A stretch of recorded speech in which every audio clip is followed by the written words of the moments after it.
అయితే ఇంత వార్తలు నిన్న చాలామంది ఇంకొక మాట మాట్లాడుకోరు, ఈయన ఎవరు అని అడిగారు పక్క పంట ఆయన. ఈయన ఎవరు జూమ్ చేయవా సాయి, జూమ్ చేయి. తీన్మార్ మల్లన్న పక్కన గీనను ఎక్కడన్నా చూసిర్రా? చూలే, నువ్వు చూలే సాయి ఎప్పుడు?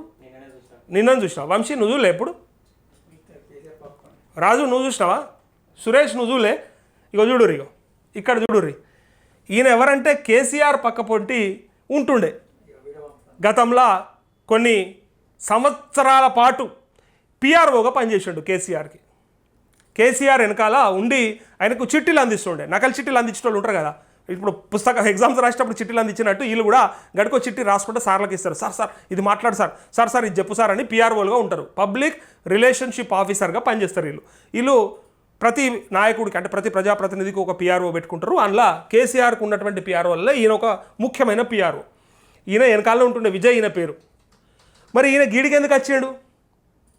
ఇక్కడ గీ మల్లన్నకి ఎట్లా సోపతాయిండు? మరి బీసీ వాదంతో నేను అట్రాక్ట్ అయ్యిండా? గతంలో ఏమన్నా బీసీలలో పనిచేసారు వీళ్ళిద్దరు అంటే ఎట్లా కలిసిందంటే శత్రువు మిత్రువు ఇది నానుడి. ఈ శత్రువు ఎట్లా అయిందంటే తీన్మార్ మల్లన్నకి కేసీఆర్ శత్రువు తీసుకున్నాడు, అట్లా అనుకున్నాడు, ఎందుకంటే పెద్ద శత్రువునే ఎంచుకున్నాడు, అందుకే ఈ స్థాయికి వచ్చాడు. సో రేవంత్ అయితే ఈ విజయ్ కుమార్ అంటే ఆయన పిఆర్ఓగా పనిచేస్తే కోట్ల రూపాయలు కేసీఆర్ అడ్డం పెట్టుకొని, ఇక కేసీఆర్ పేరు వాడుకుని ఎంతసేపు ఆ పక్కపొంటి ఉంటే సరే యాన్నో ఉన్నోడే వాడుకుంటుండు. కేసీఆర్ ఎరక, కేటీఆర్ ఎరక, నీకు ఎరక నా రామన్న తెలుసా అని ఇట్లా గలలు ఎగరేస్తారు. నీకు అక్క తెలుసా, అక్క కవిత అక్క తెలుసా అని, నాకు మొత్తం ఎరక అక్క మాట్లాడాలా అని దందాలు చేసే వాళ్ళు దునియా మంది ఉంటారు. అందులో ఈయన పక్కకే ఉంటాడు కాబట్టి ఎవడైనా నమ్ముతాడు. కేసీఆర్ అపాయింట్మెంటా మాట్లాడతా, సంతకం పెట్టి అన్న మాట్లాడతా, కాంట్రాక్ట్ ఫైల్ ముందర నూకుతా అని ఇట్లా అది ఇది అన్నీ చేసి కోటాను కోట్లు వెనకేసుకుండా. ఈ విషయం ఎరకైనా కేసీఆర్ ఆయనతో వీని దిశ అవతల పడేసాడు. కేసీఆర్ ఏం చేసిందంటే ఈ దొంగ ఉన్నట్టున్నాడు, వీడు ఏదో నా ఇజ్జత్ పోతుందని చెప్పి ఆయనతో తీసి అవతల పడేసాడు ఆరోపణలు రాగానే. అంటే కొన్ని ప్రూఫ్స్ కూడా దొరికినాయి. ఆ పక్కకు వచ్చినందుకు ఇలా ఎక్కడ పోవాలనో తెలవక అటు ఇటు తిరిగి కేసీఆర్ను తిట్టే మల్లన్న పక్కకు వచ్చి చేరండి. ఇక అందుకే ఈయన ఎవరా అని చాలామంది అడుబారపడ్డారు. అరే వీళ్ళిద్దరు ఎట్లా సోపతి అంటే ముందు నుంచే సోపత. ఇంకా పెద్ద డౌట్ ఏంటంటే అసలు కేసీఆర్ అన్నీ ఈయనకు చెప్పింది ఈయననేనా? అప్పుడు కేసీఆర్ మీద యుద్ధం చేసాడు కదా, ఆ యుద్ధం అంతా ఈయననేనా ఇచ్చింది హింట్ ప్రతిదీ, ఇది ఇట్లయింది అది అట్లయింది ఇప్పుడే లేచిండు అప్పుడు మటన్ కొట్టే కాడికెళ్ళి చెప్పారు.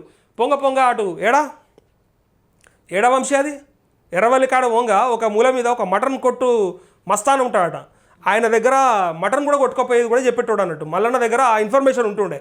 సార్ ఇట్లా సైగ చేసిపోతుండేట, అరే మటన్ రా అంటే వాడు 10 కిలోలు తయారు చేసి కార్జము ఇది ఇంకేమంటారు కదా, గుండెకి గుండె అన్నీ సపరేట్ చేసి పెడతారు, కాళ్ళు ఇవన్నీ చేసి పెట్టే బోటి తలకాయ ఇవన్నీ చేసి పెడతారు కదా, అట్లా సపరేషన్ చేసి పెట్టి ఆయనకి ఏం కావాలంటే అది ఐటమ్లు అన్నీ పంపించేటోడట. ఆ విషయం కూడా మల్లన్న చెప్పిండు ఒకనాడు లైవ్లో. అది విని మనం షాక్ అయిపోయినాం. రేక మల్లన్నకు సార్ తినే మటన్ కాడికెళ్ళి అరే ఆయన కార్జబే తింటాడు, నాటుకోడియే తింటాడు, గుర్ద కపురాలే తింటాడు అని ఎట్లా తెలిసి నాకు అని ఇట్లా డౌట్ పడ్డారు అందరు కూడా. నాకు తెలిసి ఈ విజయ్ కుమారే చెప్పుంటాడేమో అని ఇప్పుడు అనిపిస్తూ ఉంది. ఈ గమ్మత అనిపిస్తుంది ఇట్లాంటివి చూస్తే. ఆ రోజు మరి చెప్పిన వాళ్ళు ఎవరా? కేసీఆర్ పక్క పొంటుండి ఉన్నదంతా అందించింది ఈయననేనేమో, అందుకే ఇవాళ అదంతా ఒకటైరేమో, అందుకే ఇలా పక్కన కూర్చోబెట్టుకున్నాడేమో, లేదా అప్పుడు కేసీఆర్ వెనుక పిఆర్ఓ లెక్క ఆయన ఉన్నందుకు ఇప్పుడు మళ్ళీ వెనుక పిఆర్ఓ అవుతాడు, ఈయన ముఖ్యమంత్రి అవుతాడేమో. మరి అవుతాడు ప్రజాస్వామ్యంలో. ఇగో మ్యూజిక్ మంచిగా పెట్టినాం. ఇది కేసీఆర్ పక్క పొంటుంటుండే.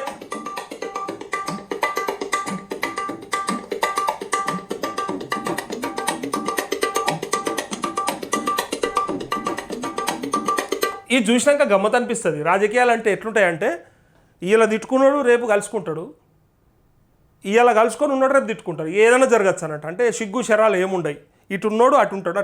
ఇంకోటి కూడా చెప్తున్నా, కుదిరితే ఇది జరుగుతుంది, ఇది కావాలంటే రాసి పెట్టుకోరి వాళ్ళకని అనుమానం ఉంటే, కుదిరితే మల్లన్న కేసీఆర్ దగ్గర కూడా పోతాడు.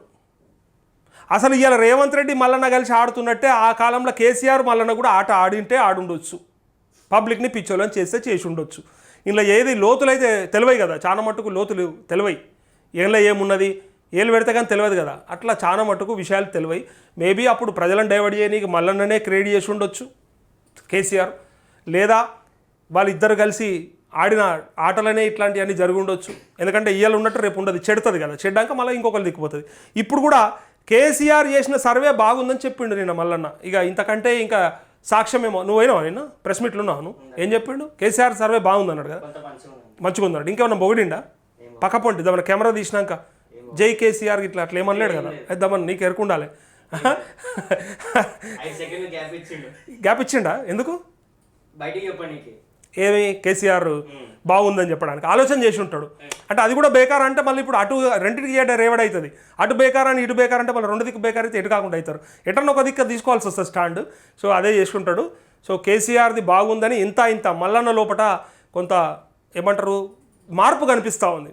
మారిన మల్లన్న అన్నట్టు కనిపిస్తూ ఉంది. మేబీ బీఆర్ఎస్కు మల్లన్న కలిసి కూడా పనిచేసి రేవంత్ రెడ్డిని దించేస్తుండొచ్చు. దీన్ని ఎవడు ఇట్లయితుంది అట్లయితుంది అని చెప్పడానికి ఏంలే.